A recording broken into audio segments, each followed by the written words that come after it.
Kita harus tahu ya, mengapa mental bisa lemah. Dari tahu inilah nanti solusinya menjadi kebalikannya. Mental bisa lemah karena dilemahkan. Siapa yang melemahkan? Diri sendiri dan orang lain. Dari sering mendengar, aduh, capek, susah, nggak mungkin, gagal, atau kata-kata negatif lainnya.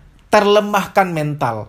Karena mental itu menjadi kuat atau tidak kuat tergantung apa yang diisikan kepadanya. Kamu sering mendengar yang negatif, sering mendengar dan melihat orang-orang yang mengkerdilkan mental, walaupun nggak ngomong ke kamu, yang ngomong ke orang lain, tapi kamu ikutan dengar. Lama-kelamaan itu akan melemahkan. Jadi cara paling alamiah untuk menguatkan kembali mental supaya kuat, tangguh, positive thinking, semangat, antusias, kamu harus cari satu saja sahabat yang semangatan, sahabat yang antusias gitu. Dan kamu harus kumpul sama dia seminggu sekali, ngobrol sama dia. Itu akan membuat kamu kecipratan. Law of ciprat itu nyata. Mas, aku nggak ada teman yang seperti itu tuh. Ya, paling tidak kamu keluar dulu dari lingkungan toksik yang melemahkan. Mas, aku nggak bisa keluar dari suasana ini. Kamu nonton cuplikan-cuplikan di YouTube tentang kisah-kisah kepahlawanan, kisah-kisah perjuangan, kisah-kisah kerja keras untuk mensuplai nafkah batinmu. Nggak bisa enggak loh ya, mata sama telinga itu harus kamu nafkahi dengan yang baik. Matamu tidak tercipta untuk melihat segala hal. Telingamu diciptakan Tuhan tidak untuk mendengar semua hal. Kalau semua-muanya kamu lihat, semua-muanya kamu dengar, penuh ngeheng kamu. Jadi pilihlah apa yang perlu kamu dengar, pilihlah apa yang kamu harus lihat. Saya sudah mulai menerapkan ini sejak lama. Dimanapun ya saya berada di tempat umum, kalau ada orang lagi bertengkar, ada orang lagi marah-marahin siapa, saya pasti menyingkir. Walaupun nih udah pesan makanan di food court misalkan. Saya akan pindah tempat, walaupun akan mindahin piring, mindahin gelas. Agak repot, mendingan repot fisik. Capek badan tapi nggak capek hati. Karena mendengar hal yang negatif, melihat hal yang negatif, hanya soal waktu ya. Itu akan mempengaruhi energimu. Energi jiwa dan energi badan. Orang yang belakangan sering merasa capek di badan, capek-capek nggak jelas, pegel-pegel nggak jelas. Itu karena badan ikutan capek karena jiwanya capek. Kok jiwa bisa capek? Selain luka batin, selain trauma masa lalu, juga karena dari dulu hingga sekarang, jiwamu sangat jarang dinafkahi kata-kata yang baik, kata-kata yang suportif. Yang kamu dengar apa? Orang-orang yang mengeluh, orang-orang yang mengecilkan orang lain, kata-kata yang mengkerdilkan, baik yang langsung tertuju ke kamu maupun yang diucapkan pada orang lain tapi kamu ikutan dengar. Kamu harus jaga nuansa jiwa lo ya. Jiwamu tanggung jawabmu.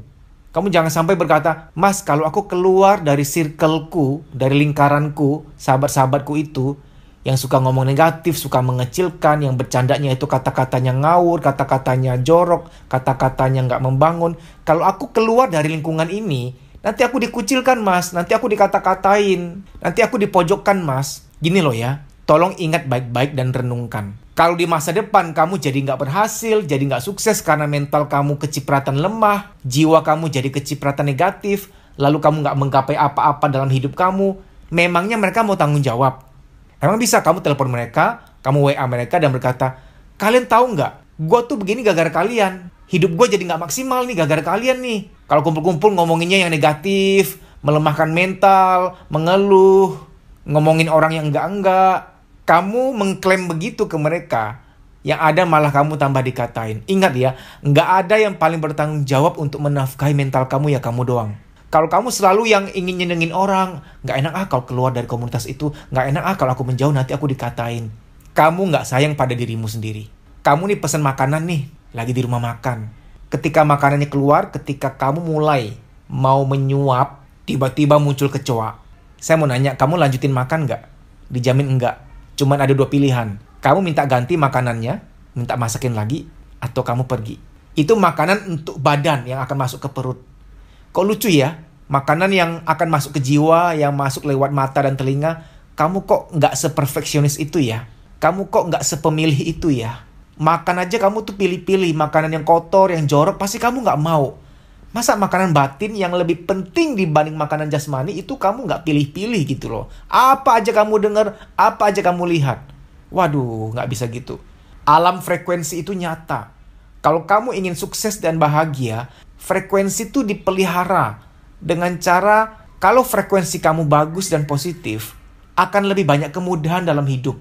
Makanya orang yang suka mengeluh dan mendengar keluhan, orang yang suka melemahkan orang lain dan mendengar pengelemahan mental, pengkerdilan mental kepada orang lain yang dia dengar, itu membuat frekuensinya tidak bagus. Sehingga nanti ada ketidakoptimalan dalam hidupnya di masa depannya. Tidak ada kata terlambat. Kamu bisa mendesain lingkungan kamu sekarang. Kamu bisa desain inner circle-nya kamu dari sekarang. Kamu bisa desain masa depan kamu dengan cara memilih apa yang kamu lihat dan dengar dari sekarang. Bila yang masuk ke batin kamu hal-hal yang indah, yang positif, yang membangun, yang menguatkan, maka keluarnya juga akan begitu frekuensinya, dan kamu akan mengalami banyak kemudahan, baik karir, rezeki, maupun kebahagiaan.